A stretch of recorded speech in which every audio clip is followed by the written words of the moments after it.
Support for Donnybrook is provided in part by Design Air Heating and Cooling.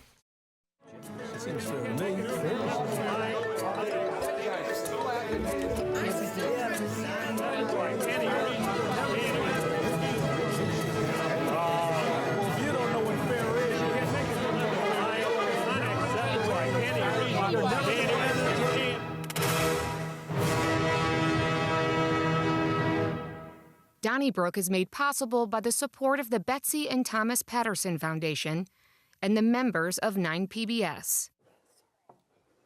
Hey everybody, welcome to the Home Run Derby of news talk shows. I can only hope I do as well as Jordan Walker did. Alvin Reid sitting in for Charlie Brennan, and I'm joined this week by media veteran Wendy Wiese. Filling in for Bill McClellan this week is Jason Rosenbaum from St. Louis Public Radio.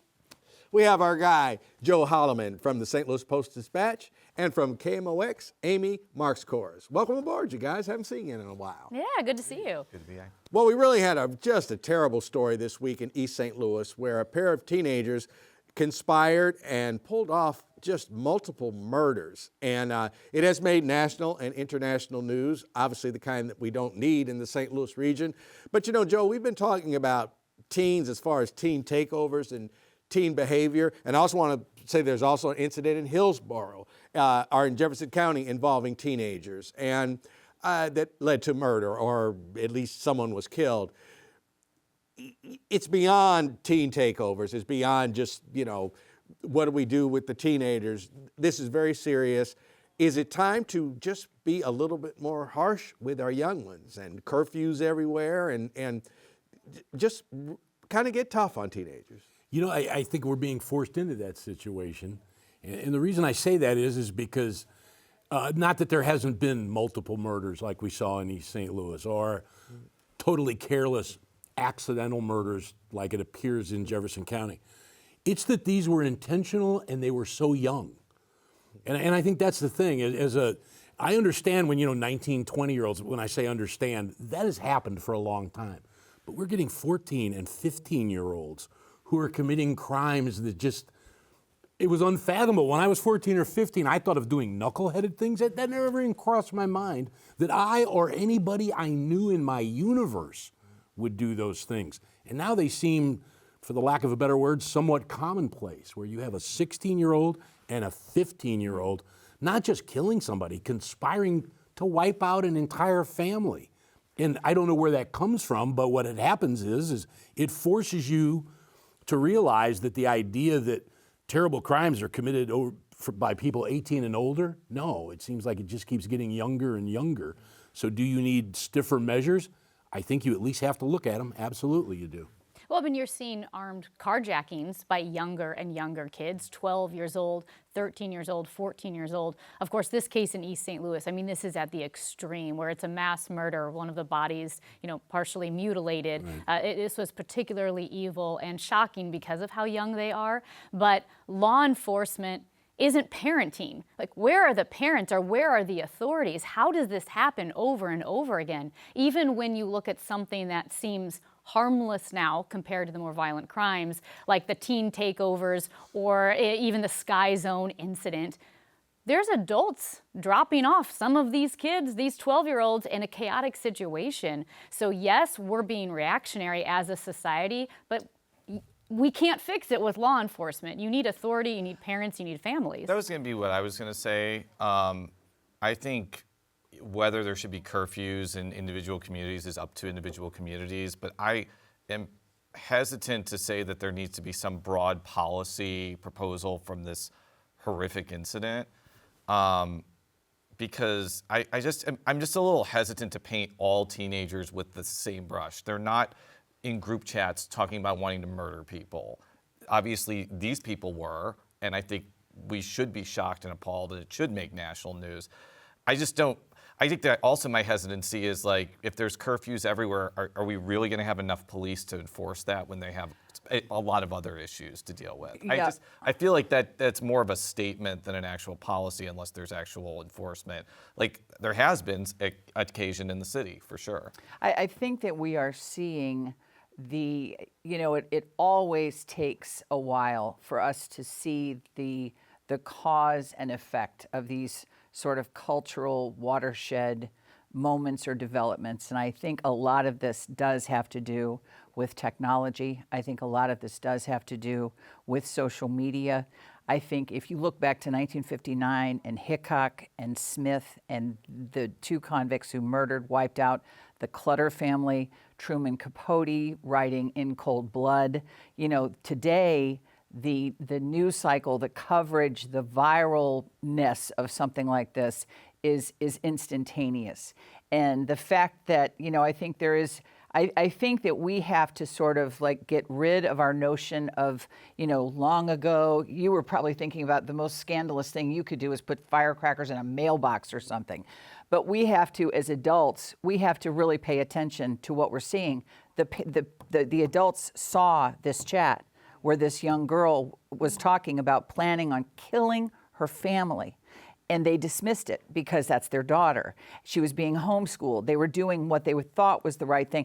I just think there's a social media technological component here because we've seen it now. What has it been, like 10, 15 years where we've sort of been in the social media moment.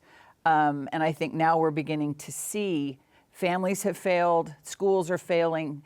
I think there's something there that needs to be investigated. Well, and I didn't see a curfew as a solution. And of course, local ones, I think just we're being forced to it. And I agree absolutely with what Amy said. It needs to start with parenting. It just has to. But until that time, because we can't just snap our fingers and make everybody take seriously their parental responsibilities, our place is going to go in with stricter curfews to make sure kids aren't out doing these sort of things. So I don't see a curfew as the solution. I see parents and a community as the solution. I just think that somewhere you may be forced to do something. Yeah. Okay, before we move on, 16 years old and 15 years old, they have to be tried as adults. I'm just beyond any kind of... Because there's premeditation involved. Yeah, right. And place to place to place. Yeah. I think that, I think in that instance, probably. Okay. All right. Well, in the St. Louis County executive race, we have Brian Williams versus Jake Zimmerman. The Post-Dispatch endorsed Jake Zimmerman. Amy, you had Jake on. I don't know if you talked to Brian, but it should be a close race, and it's getting a lot of buzz out in St. Louis County. Yeah, we had a few of the candidates in. We had Dennis Hancock, the lone Republican. Yeah, thank you. We did have Dennis Hancock in. I was not there for Brian Williams, was there for Jake Zimmerman. And is it reassuringly nerdy? Is that the tagline? Something like that with his commercials. Yeah. And I will say it was a nice conversation, focused a lot on, nice meaning it seemed reasonable, very practical. It wasn't sexy. I guess it was reassuringly nerdy when we talked about the numbers and the budgets with St. Louis County. I know I feel rude saying this, but with Sam Page's tenure coming to an end, for the phrase, our long national nightmare is over, because that's how it felt. I mean, you can talk, Sam Page was very divisive, but even going back to COVID, going back to his time as a doctor and an anesthesiologist saying that he's not spending too many hours working at the hospital, but he won't reveal the hours. Well, whenever there's a lack of transparency, you're going to fill the gaps with worst case scenario. And so to move on from Sam Page is reassuring. Jake Zimmerman might be just a calm, non-controversial voice that maybe St. Louis County will be ready for. I think that's what we thought about Sam Page. Yeah. I mean, seriously, after Steve Stanger, he was the calm after that storm. Alvin, you said that there's only two candidates in the Democratic primary. There's three. You did not mention Senator Angela Walton Mosley, which I think is the reason why the Post-Dispatch didn't endorse Brian Williams, because they thought that the fact that she got in the race is potentially a spoiler. And by the way, she told St. Louis Public Radio's Rachel Lippman that she did not get into a race as a spoiler and that she has the right to run because it's an open race, and I'm paraphrasing here, Brian Williams brought that drama upon himself. I found that to be an odd argument. I did too. And she's not really campaigning, so I guess to call her a candidate is fair, even though she has no campaign.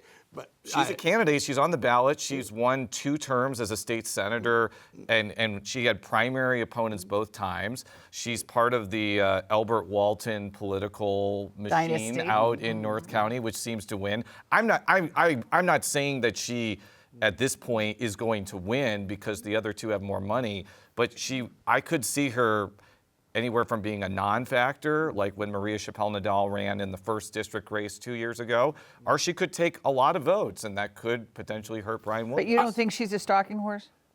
For who? Zimmerman?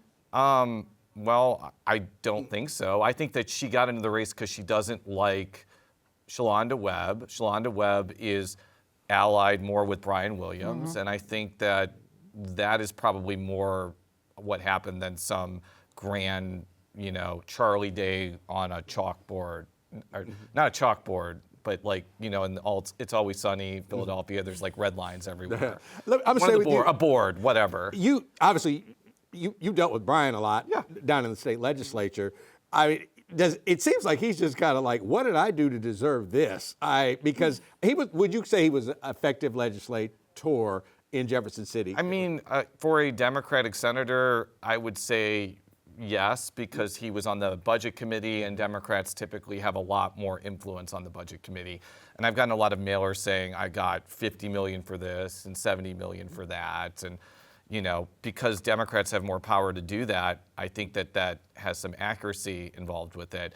What I've really found interesting about this contest is I really thought Brian was going to be this quote-unquote establishment candidate who would get all the trade union endorsements, but it seems like the unions have endorsed Zimmerman, which is kind of surprising because a lot of progressive-y people are gravitating more towards Zimmerman than Williams, and the progressive-y people tend not to support the candidate who's supported by trade unions. So there's a lot of interesting dynamics in this race, but yeah, the fact that Sam Page is not in it is notable because this is the first county executive race in St. Louis County without an incumbent on the ballot since 1974. Which Wow, that's before crazy. I was born. Oh, you know what? I was going to say I was 14. Before you were Right. born. You had to go there. Oh my gosh. So there you go. That's rude. And I'm older than you, Alvin, so, I was going to say, I'm right between the two of you. Right, yeah. too. Yeah. On July 27th, our own Sarah Fitzke is going to be talking to the candidates here on 9 PBS. So check that out, and they can speak for themselves. All right. Another race. Cori Bush, she wants a rematch with Wesley Bell. She's getting it. All across the country, progressives are kind of doing well in places like New York. Whether that plays out here in St. Louis, we will see. Wendy, what do you think about that race? Well, I think that I was listening to Mark Maxwell on KTRS with Frank and Jill, and he was saying that quite a few people who support Wesley Bell are kind of disappointed with the fact that he hasn't really been a breakout, a breakout new star. And I think a lot of people were looking to him for more of that kind of presence in Washington. But Cori Bush, the fact of the matter is that this is still St. Louis. This is not New York. This is not Colorado, certainly not Denver, Colorado. And I think Wesley Bell has enough of a machine in place and enough support built in, and that's not even mentioning the pro-Israeli community here in St. Louis, which is very strong. And I think he will be victorious. Well, I think it comes down to how North St. Louis County votes. I said this like 2 years ago. I think I even said it 4 years ago when Bush was running against Steve Roberts. That is the heart of this district, and one of the interesting things that you've seen in other parts of the country, especially races with a lot of black voters, and I guess the 1st district is ostensibly still a plurality African-American district, though I don't think we really know because the tornado may have displaced a lot of people. I think that black voters are actually more conservative than like the progressive-y. I keep using the term progressive-y here. I think It's kind of cute. it's kind of cute. I like progressive-y. I think they are more conservative than like the AOCs or the people that won in New York. So, but on the other hand, I think it's up to Wesley Bell to prove that he's delivered enough for them. And if he can't get out the vote in North County like he did in 2024, which is why he won, because he won a number of townships there, then Cori Bush may have a shot, because there definitely is a lot of momentum behind her faction of the Democratic Party now. We'll have to see. It's going to be close either way. That's sort of my feeling. Since I'll be covering the race, I don't want to predict, and I always have a tough time. Since 2016, I didn't have Trump coming out of the primary, so shows you how good I am. But I think one thing is that does need to be pointed out is that because a person wins in New York City or Denver, this is a different animal. And so I don't think you can say, well, look at that. It was a great Democrat socialist wave. In New York City, sure. This also takes in parts of West County, North County. And so you're still Democrat. But I think what we're seeing here is there's two sides to the Democratic Party. And I think we see that in a couple of other races that are being held here, some we're going to talk about, where you have these Democratic primaries, and for the lack of a better word, let's call it the liberal and more liberal. And I think that you just can't say because Mondami is the mayor of New York City that the progressive-y candidate. I like that word. Did I get that out right? It's long, but Progressive-y. I think that you can't say, well, then it's going to happen in St. Louis. I think St. Louis is a different animal. It's also, even amongst the liberal side, St. Louis is more conservative. But we're not New York City. No, we're not. And I think you have a lot of moderate Democrats. You could even say old school Democrats who are probably tired right now of the drama that goes on with just historically, right, with Cori Bush, or even just the very progressive Democrats. As you have more prominent progressive Democrats pulling the Democratic Party left, you're not only getting moderate Democrats being tired, but you're getting pretty progressive Democrats getting tired and saying, how far left can it go? Because there is a difference between a very progressive Democrat and a Democratic Socialist. And are we going to see the when you think of the pro-Palestinian movement on these college campuses, is that enough to energize those younger voters? Well, I was going to say, I think that if you compare 2024 to 2026, the movement for Palestinian self-determination is probably a lot more popular within the Democratic Party now. You saw that yesterday when 101 Democrats voted to ostensibly cut off funding from Israel. Saw a statement from Emmanuel Cleaver that said this didn't actually cut off funding and it could have given Trump a lot of leeway. But and the other thing I'm also wondering about this race is like how much money pro-Israel groups are going to spend on Wesley Bell. They're clearly spending money, but is it going to be of the level of 2024? And does that have an impact? As I said in 2024, though, I don't think black voters particularly see the Israel-Palestinian issue as a huge priority for them, which is why the AIPAC ads don't mention it at all. So, well, I also think you also have to ask yourself too, though, is who is it that didn't vote for Cori Bush in 2024? She lost by 5 points, and she was an incumbent. Who's she convinced to vote for her? And that's kind of what we're looking at. If you want to assume the people who voted for Wesley Bell will vote for him again, the people who voted for Cori Bush will vote for her. Who has been able to sway anybody? And that's the thing. So when you talk about a lot of people, I think a lot of things, and all candidates do this, they do these statement things, and really all they're doing is making statements to people who have already voted for them. You know, it's kind of like you're not getting new votes. You're simply solidifying your base. And I think that's what both of them are doing, and we'll see. We'll go to the polls and we'll see. I do think an increase in anti-Semitism, I mean, just at least the perceived anti-Semitic, for those of us who spend a lot of time on social media, I think that has ratcheted everything up a little bit this time. And so maybe people who were, hey, we'll give Cori Bush a shot or what, they might file over into Wesley's column this time. You just don't know. Right. Now, I'm kind of like Jason. It just isn't. I'm not in priority. the district, but it's just not a priority. Palestine. Right. She lost by 5 points last time? 51-46. I'm standing with what I said when she first got into the race, that she'll lose worse this time. And I'm sticking with that. So let's set the over-under. We can't be on an even number, so we'll set it at 6.5. I think it's the over. I think she gets swamped 7 points. And PBS does not believe in gambling, odds, and we want to make that is a personal. That is totally rhetorical. Sports betting is stupid. All right. If you were, I'd take the over. Okay. Money in a mutual fund. And two of the panelists here are in the 4th Senatorial District district, where we have Steve Butts versus Gina Mitten.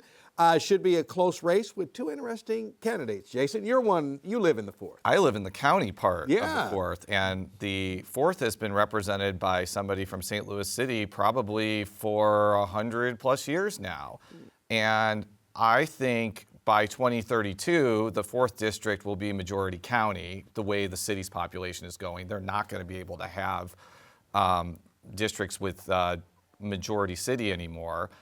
And I think this race is fascinating because the two candidates are not the same. A lot of times we cover state legislative races and they're basically popularity contests. That's not the case here. Butts voted for the state takeover of the police department. Mitten is opposed to it. She says that Kara Spencer should have had a chance to put her stamp on public safety, while Butts says that it increased morale for the St. Louis Police Department.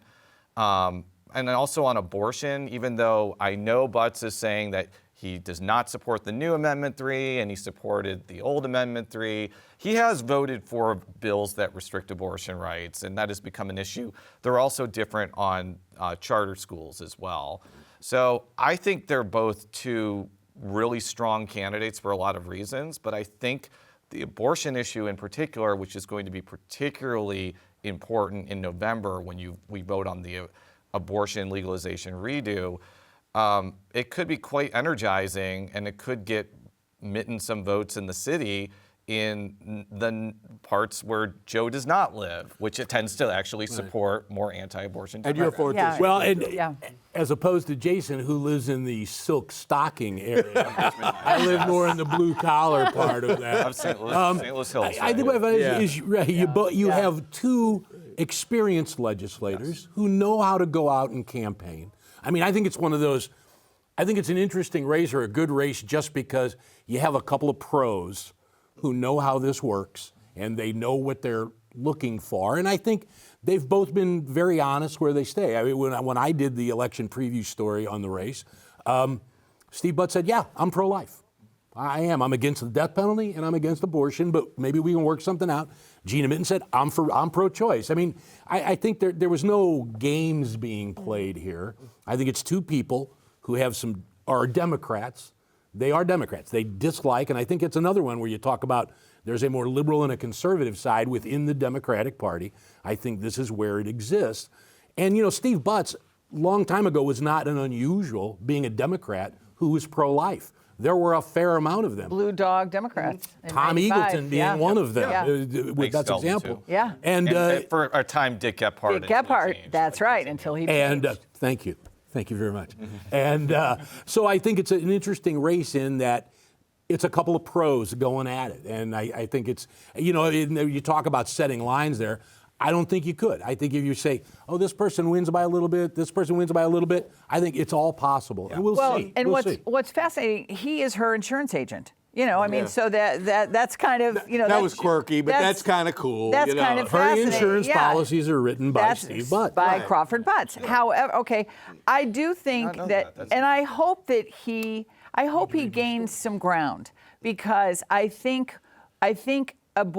compromise, any kind of compromise on abortion should not be extinguished or talk of or thought about. And that seems to be where... But I think it is, because I think they're speaking it is shifted to human rights. And if it's a human right violation, you are obligated to not compromise. I'm talking about abortion, on why I think the rhetoric around abortion, I think we've snuffed out any kind of talk of compromise. Well, when you demographically, when you talk about the fact that we have to rely on other people to come into this country to fill the positions, we do have. I think this is way deeper than I think this you're right. race is about, quite frankly. Yeah, I think people that's are going to vote on issues that have absolutely nothing to do with probably that. right. All right. Hey, look. I just happened to be someplace. I didn't plan on watching it, but I watched it, and it was exciting. Jordan Walker, 2 thumbs up for you. You silenced those loudmouths in Philadelphia. You run the home run derby. And I'm throwing it out here that I think this is just as important for St. Louis as talking about downtown and, we need millions of dollars for this and that. I think we're on the map, but that kind of put a little star on us on Monday night, and I'm very appreciative. What about you guys? Yeah, I mean, I think it absolutely did. Here's the thing. I mean, sports equal relevance for your city.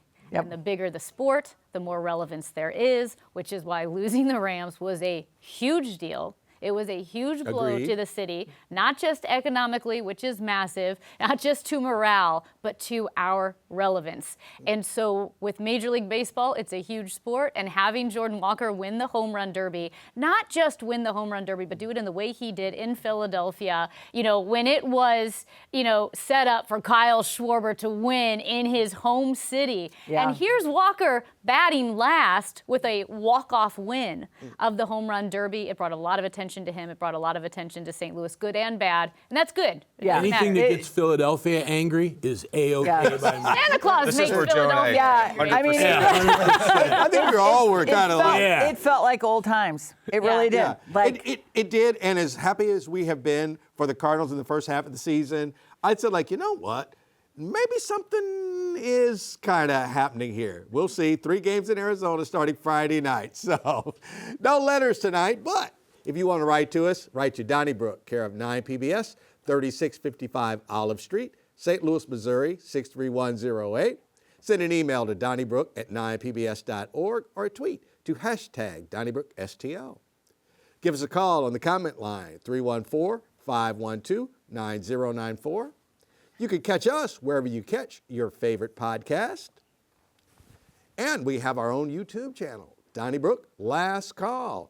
You can scan the QR code there and find us. We are there. Thank you, Amy and Jason, for sitting in tonight. We are coming back with Last Call and Go Cardinals in the second half of the season. Donnybrook is made possible by the support of the Betsy and Thomas Patterson Foundation and the members of 9 PBS.